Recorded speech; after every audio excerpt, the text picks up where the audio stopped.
Kinanta ni Curly Discaya mga kongresista at mga opisyal na humingi at tumanggap umano ng kickback mula sa mga nakuha nilang proyekto.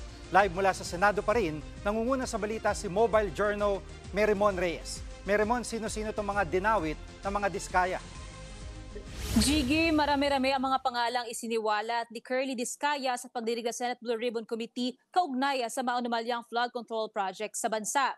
At giit nila, humingi sa kanila ang mga taong ito ng komisyon para sigurado raw na sa kanila mapunta ang proyekto. Kabilang dyan sina Pasig Representative Roman Romulio, Quezon City Representative Arjo Atayde at Marikina Representative Marcy Chodoro. Pati na rin ang isa pang undersecretary. Nariyan din ang ilang kongresista mula sa AGA Party List, Romblon, Occidental Mindoro at dating kongresista sa San Jose del Monte, Bulacan.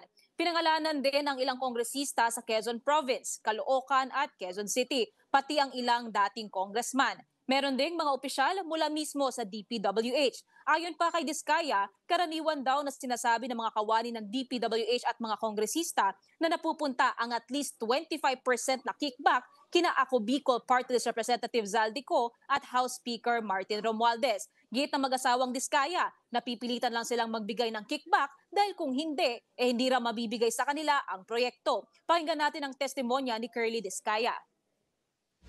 Hindi namin ginusto kailanman na mapasama sa ganitong sistema, pero kailangan namin magpatuloy para sa pamilya at mga empleyado namin. Dahil naiipit na ang aming negosyo, lumulubog na kami sa lumalaking utang ng kumpanya at peligro sa buhay ng aming pamilya.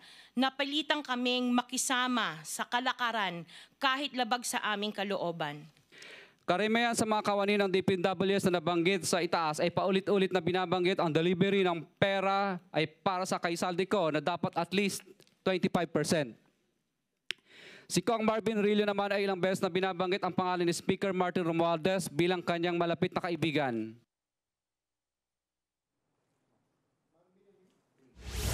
At Merimon, ang bibigat ng mga binanggit nila, no? Pero meron ba silang ebidensya para back upan itong mga kanilang pagbubunyag?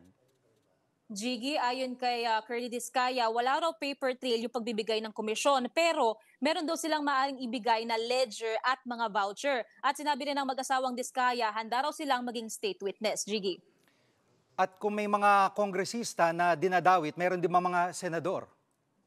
Gigi, natanong ni Senator Jinggoy Estrada kanina itong si Curly Discaya kung may senador daw bang tumatanggap din ng komisyon. Sabi ni Discaya, wala raw. Dito rin nagkaroon ng pagbibiro si Blue Ribbon Committee Chairman Rodante Marcoleta, pat dito kaya Senator Jinggoy Estrada tungkol dyan. Pakinggan natin yon. Senador, meron ba? Your Honor, wala po. Sigurado ka? Safe ka na. Sigurado po. I resent that statement, Mr. Chair. I resent that statement. Safe ka na. Alam mo naman, biro lang naman yun eh. Wala yun. Mr. Chair? So,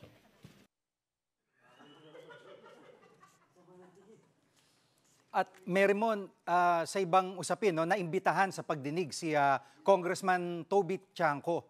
Ano yung mga siniwalat niya tungkol sa budget insertions?